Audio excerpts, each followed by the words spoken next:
السلام علیکم دوستو، کیسے ہیں؟ امید کرتا ہوں خیر و عافیت سے ہوں گے۔ تو دوستو، میں آج آپ کی خدمت میں ایک بہت ہی پیارا بیان لے کر حاضر ہوا ہوں بآواز قاری حنیف صاحب رحمہ اللہ کی زبانی۔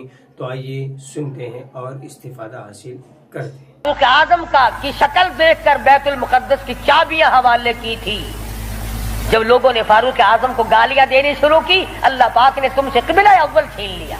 جاؤ، تم اس قابل ہی نہیں، جس کے چہرے کی برکت سے تمہیں بیت المقدس ملا تھا، اس کو بکواس کر رہے ہو۔ جاؤ، اب بیت المقدس میں یہودیوں کو تو دے سکتا ہوں مگر گالیاں دینے والوں کو نہیں دوں گا۔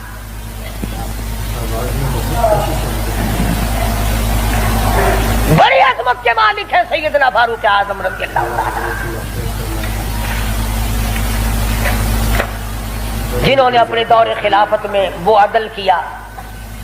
اب وہ منافق کی گردن جو اڑا دی نا، منافق تو بے شمار تھے، اوپر سے مسلمان بنے ہوئے تھے، اندر سے پکے یہودی تھے۔ ہائے ہائے، دیکھو بالکل بے گناہ اپنے دروازے پہ، ارے بھائی اکرام کرنا چاہیے تھا، کلمہ گو کو قتل مار کر دیا۔ ہائے ہائے ہائے، سارے اکٹھے ہو کے اور دربار رسالت میں گئے، دربار رسالت میں گئے، ہائے مر گئے، ہائے مر گئے، ہائے ہائے۔ حضور صلی اللہ علیہ وسلم نے پوچھا کیا ہوا؟ اجی بس وہ تمہارا ہے نا، وہ کون؟ اجی وہ بڑا، آپ نے بڑا بنا رکھا ہے نا اسے، کون؟ اجی وہ ہے نا جس کو فاروق اعظم کہتے ہیں، عمر۔ ہاں، حضور صلی اللہ علیہ وسلم نے فرمایا ہاں ہاں کیا بات ہے، بالکل بے گناہ، بے قصور، بے خطا، بڑا نیک آدمی، حاجی، غازی، نمازی، تلوار ماری، گردن اڑا دی مسلمان کی۔ ہاں، یہی تو دکھ ہوا، مسلمان کو مار دیا، بدلہ دلواؤ، جلدی کرو۔ انہوں نے سوچا چلو ہمارا تو ایک کمینہ گیا، پر بدلے میں فاروق اعظم کو قتل کریں گے۔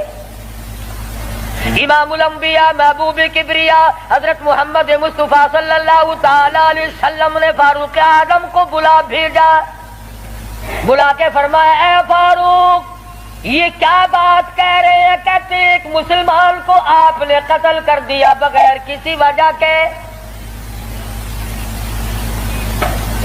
فاروق اعظم پریشان ہوئے، میں اب کیا کروں؟ ادھر سے جبریل امین قرآن لے کر آ گیا، فلا وربک۔ لوگوں، وہ کتنی بڑی شان کے مالک ہوں گے جن کی ضرورتوں کے مطابق قرآن اترا۔ فلا وربک، اے میرے محبوب تیرے رب کی قسم، مجھے اپنی قدرت کاملہ کی قسم، مجھے اپنی الوہیت کی قسم، مجھے اپنے جلال کی قسم، مجھے اپنی پروردگاری کی قسم، لا یؤمنون، اس وقت تک کوئی مسلمان ہو ہی نہیں سکتا، مسلمان بن ہی نہیں سکتا، حتی یحکموک فیما شجر بینہم۔ اور میرے محبوب جو تیرے فیصلے کو پلٹ دے، جو تیرا فیصلہ نہ مانے، وہ مسلمان کہے گا۔ میں خدا قسم کھاتا ہوں، فاروق نے مسلمان نہیں مارا بلکہ یہودی منافق مارا ہے۔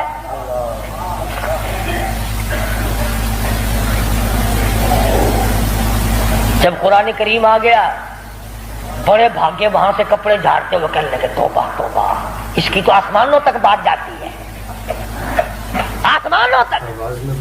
وہ فاروق بیت اللہ میں مدنی کریم صلی اللہ علیہ وسلم تشریف فرمائے، عرض کیا میرے آقا میرا دل چاہتا ہے کہ مقام ابراہیم پہ 2 رکعت پڑھا کروں۔ فرمانے لگے عمر، اللہ کے امر کے بغیر میں تو سانس نہیں لیتا۔ اسی وقت قرآن کریم آ گیا، واتخذوا من مقام ابراہیم مصلی۔ 17 مقام ایسے ہیں، یاد کر لیا کرو کوئی بات۔ ویسے تو تمہارے بڑے یاد رہتے ہیں میرے بینک میں کتنے ہیں، فلاں سے کتنے لینے ہیں، مسئلے یاد نہیں رہتے۔ 17 مقام ایسے ہیں جو فاروق اعظم نے فرش پہ چاہا، میرے اللہ نے عرش پہ وہی چاہا۔ فاروق کی تمنا کے مطابق قرآن اترا۔ پردے کے مسئلے میں بدر کے قیدیوں کے مسئلے میں، مقام ابراہیم پر نماز کے مسئلے میں، منافق کے قتل کے مسئلے میں، کتنی مقامات آتے ہیں قرآن کریم میں. جو فاروق اعظم نے خدا کی زمین پہ چاہا، اللہ نے اسی کو پسند کر کے عرش پہ چاہا. اتنا بڑا آدمی ہے جس کی چاہت عرش والے سے مل جائے. اور پھر ساری زندگی انصاف کیا، اس قسم کا عدل کیا، اس قسم کا انصاف کیا کہ دنیا شاہد ہے. اولاد کی تربیت کی ہے، اپنی اولاد کو سنبھالا ہے. حکومت ہے فاروق اعظم کی رضی اللہ تعالی عنہ. چھوٹا سا آپ کا پوتا کھڑا ہے، ابو موسیٰ عشری سب کہو رضی اللہ تعالی عنہ. حضور صلی اللہ علیہ وسلم کا ایک صحابی ہے، اس نے بیت المال میں یعنی سٹور میں خزانے والے کمرے میں جھاڑو دی، وہاں سے ایک درہم ملا مٹی میں سے، کوڑے کباڑ میں سے چونی مل گئی. ابو موسیٰ عشری نے فاروق اعظم کا ننھا سا چھوٹا سا پوتا کھڑا ہوا تھا اس کے ہاتھ پہ رکھ دیا. بچہ ہے، کوئی شے لے لے گا، کوئی مالک تو نہیں اس کا، یہ تو گرا پڑا ملا ہے، کوڑے کرکٹ میں سے ملا ہے، اس کمرے میں سے ملا جہاں مسلمانوں کا خزانہ ہوتا تھا. پوتا دادا کے پاس چلا گیا. فاروق اعظم نے جب بات کی تو پتا چلا بچے کے کچھ منہ میں ہے. فرمایا بیٹا منہ میں کیا ہے؟ عرض کیا دادا جان پیسہ ہے. کہاں سے آ گیا؟ ابو موسیٰ عشری نے دیا. نکال کے دیکھا تو ایک درہم. خوش نہیں ہوئے، میرے پوتے کے ساتھ محبت کی ہے، خوش نہیں ہوئے. بلایا ابو موسیٰ عشری کو اور فرمایا ابو موسیٰ، اس اللہ کی دھرتی پہ آسمان کے نیچے تجھے میری اولاد سے زیادہ کوئی ذلیل نظر نہیں آیا؟ قوم کا پیسہ، بغیر تقسیم ہوا پیسہ، بیت المال کا ٹکا تو نے میرے بچے کو کیوں دیا؟ مار مار کر تیرا بگاڑ دوں گا. یوں تربیت کی ہے فاروق اعظم نے اپنی اولاد کی. آج ہم کڑپ شڑپ مل جائے صحیح اولاد کا کھاتا پورا ہی پورا کرنا. پھر وہ فاروق جس کا آخری وقت آیا تو نماز میں، کوئی ایکسیڈنٹ میں مرے گا، کوئی آپریشن روم میں مرے گا، کوئی بیوی بچوں کے سامنے تڑپ تڑپ کے مرے گا. فاروق اعظم کو چھرا مارا گیا فجر کی نماز میں، بے ہوش ہو کر گر پڑے. اس کے بعد اپنے لگتے جگر حضرت عبداللہ کو بلوایا رضی اللہ تعالیٰ اور فرمایا بیٹا جا سیدہ عائشہ صدیقہ کے پاس چلا جا اور جا کر میرے لیے ایک بھیک مانگ لا. اور جا کر کے بھیک مانگ. عائشہ صدیقہ مال کہاں ہے؟ اس حجرے کی جس حجرے میں محمد عربی صلی اللہ علیہ وسلم دفن ہے، ابو بکر صدیق دفن ہے، ایک قبر کی جگہ ہے. عائشہ صدیقہ سے جا کر میرے لیے بھیک مانگ کے آ اور جا کے یوں کہنا ہے چھپا کفن میں آج عمر اور سوالی آپ سے ہے سر بسر. اس کو بس للہ اجازت دیجیے تاکہ قدموں میں نبی کے جا بچھے. اجازت دے دو اللہ واسطے بھیک مانگتا ہوں. اور آج میری یہ حالت ہے، پیش یہ مولا کا ہے اتنا خیال اور کانپتا ہے عمروں کا بس بال بال.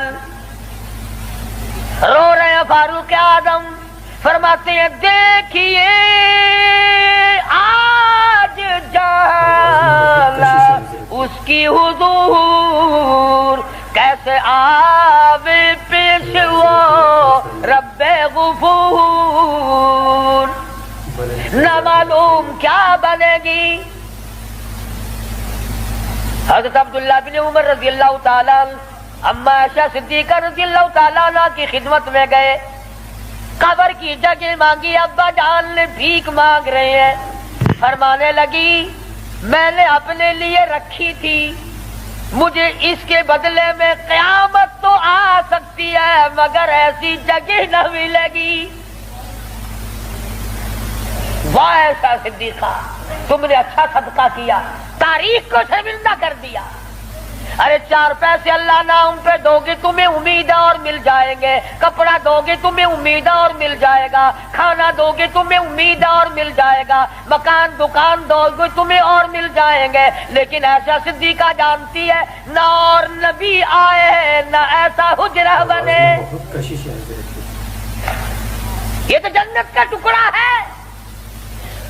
ایسا صدیقہ کو پتا ہے کہ یہ وہ زمین ہے، زمین کے وہ ذرے جو حضور صلی اللہ علیہ وسلم کے جسم اقدس کو لگے ہوئے ہیں، ان کا درجہ عرش عظیم سے بلند ہے۔ مگر اما ایسا فرماتی ہیں رضی اللہ تعالیٰ عنہ کہ کوئی اور ہوتا تو میں انکار کر دیتی، فاروق کو انکار کرتے شرم آتی ہے، میرے محبوب نے اللہ سے مانگ کے لیا تھا، جاؤ میرا اللہ مالک ہے میں نے دے دی۔ جب واپس آئی حضرت عبداللہ بن عمر، ادب دیکھو، فرمایا مجھے اٹھا کے بٹھاؤ۔ اما عائشہ کا جواب لیٹ کر سننا بے ادبی سمجھتا ہوں۔ اٹھا کے بٹھایا، بتایا کہ اجازت مل گئی، رونے لگے۔ انصاف کا دم بھرنے والوں، عدل کا نام لینے والوں، آؤ فاروق کا آخری انصاف دیکھو، آخری۔ یوں فرمایا ابھی مجھے سانس آ جا رہے ہیں، جب میری روح پرواز کر جائے، جب میرا دم نکل جائے، مجھے غسل دے کر فارغ ہو جاؤ، جنازے کی تیار کر چکو، جب میرا منہ کفن میں چھپا سکو اور چھپا چکو، میرا جنازہ اٹھا کر اما عائشہ صدیقہ کے دروازے پہ لے جانا۔ کیوں؟ کیا کریں گے وہاں لے جا کر؟ فرمایا قیامت تک کے آنے والے لوگ یوں نہ کہیں زبردستی لے لی ہوگی، ورنہ ایسی جگہ کون دیا کرتا ہے۔ حکمران جو تھا 22 لاکھ مربع میل کا حکمران جو ہے، بادشاہ جو ہے 18,000 شہروں کا فاتح جو ہے، او میاں دبا کے لے لیا ہوگا، کون ایسی جگہ قبر کی جگہ دیا کرتا ہے؟ فرمایا جب میں نہ بول سکوں، میں خاموش ہو جاؤں ہمیشہ کے لیے، میری حکومت نہ رہے، میرا اقتدار نہ رہے، میری حکمرانی نہ رہے، منہ کفن میں چھپا ہوا ہو، اما ایسا صدیقہ کے دروازے پہ رکھ دینا، پھر اجازت مانگنا کہ آج اجازت پھر دو۔ اگر اجازت دے تو حضور صلی اللہ علیہ وسلم کی قبر کے برابر دفن کرنا، اگر اس وقت اجازت نہ دے تو جنت البقیع میں دفن کر دینا۔ کتنا بڑا انصاف ہے اور کس قدر خدا کا خوف ہے۔ فرمایا اگر وہ تم نے ایسا نہ کیا، قیامت میں ڈر ہے کہیں شرمندہ نہ ہو جائے۔ جس نے ساری رات لوگوں کی چوکیداری کی، پہرے داری کی، جو اپنی پیٹھ پہ اٹھا کر آٹے اور کھجوروں کی بوریاں غربا کو لا کے دیتا تھا، جو یتیموں اور محتاج اور غریبوں کا کھانا پکایا کرتا تھا۔ جو فاروق اعظم کا انتقال ہوا، مدینے کے یتیم روئے، مدینے کے بیوائیں روئی، محتاج روئے، اب کون ہماری خبر گیری کیا کرے گا؟ تو یکم محرم الحرام فاروق اعظم رضی اللہ تعالیٰ عنہ کی شہادت کا دن ہے۔ افسوس یہ ہے کہ ہمیں پتہ ہی نہیں کون شہید ہوا، کون عام موت مرا ہے۔ عثمان ذی النورین شہید مدینہ ہے رضی اللہ تعالیٰ عنہ، فاروق اعظم شہید مدینہ ہے، بلکہ شہید مسجد نبوی ہے۔ حضور صلی اللہ علیہ وسلم کے محراب پہ، حضور کے مصلی پہ کھڑے ہوئے فاروق اعظم کو چھرے مارے گئے۔ اور پھر اس سے بڑھ کر کیا پیار ہوگا؟ تم سارے قرآن کو ٹھیک ہے یاد رکھو، حدیثوں کو یاد رکھو، تاریخی واقعات کو یاد رکھو، اور جسے شک ہو، جسے یقین نہ ہو، وہ آج مدینے چلا جائے اور جا کے پوچھے او کالی کملی والے، یہ تیری بائیں طرف کون سویا ہوا ہے؟ حضور صلی اللہ علیہ وسلم نے فرمایا ہاکذا نبعث یوم القیامہ، ہم قیام ایک ہاتھ میں ہاتھ صدیق اکبر کا تھا اور ایک ہاتھ میں ہاتھ فاروق اعظم کا تھا۔ یوں فرمایا جب میں قیامت میں اٹھوں گا ان دونوں ساتھیوں کے ہاتھ میرے ہاتھ میں ہوں گے، ہاکذا نبعث یوم القیامہ۔ او کما قال النبی صلی اللہ علیہ وسلم. تو بھائی تمام صحابہ کرام کے خادم بنو. سارے صحابہ پکے سچے، اہل بیت سچے، تمام کے تمام جلیل القدر لوگوں میں سے ہیں. کسی کی برائی نہ کرو. انشاءاللہ زندہ رہے اگلے جمعے امام حسین رضی اللہ تعالیٰ عنہ کی شہادت بیان ہوگی. باقی ان دنوں میں لوگوں میں دستور ہے، رواج ہے، شہادت نامے غلط غلط کتابیں چھپی ہوئی ہیں، جنگ نامے پڑھنے کا، جنگ زیتون پڑھنے کا، اور غلط غلط روایات قسم کی باتیں سننے کا. اس لیے ہماری گزشتہ دوسرے تیسرے سال کی کیسٹیں ہیں شہادت امام حسین رضی اللہ تعالیٰ عنہ کی. یہاں میرے لڑکا بات طیب دروازے پہ لیے بیٹھا ہے، میں نے خود منگائی ہیں تاکہ عورتیں سنیں، مرد سنیں، پڑوسنے سنیں، آپ سنیں، گھر والے سنیں، اور اہل بیت کی محبت سے واقف ہوں، ان کی عظمت سے واقف ہوں، ان کے طریقہ کار سے واقف ہوں. تو اس تمام چیزوں کو ملحوظ خاطر رکھتے ہوئے جہاں آپ اپنے گھر کی ہر چیز کو خریدتے ہیں کہ اس کے بغیر گزارا نہیں، اس کے بغیر گزارا نہیں، میں یہ بھی کہتا ہوں کہ اہل بیت کی محبت کے بغیر بھی گزارا ہے. اہل بیت کی محبت کے بغیر بھی گزارا نہیں. کیوں؟ اس لیے کتنی بڑی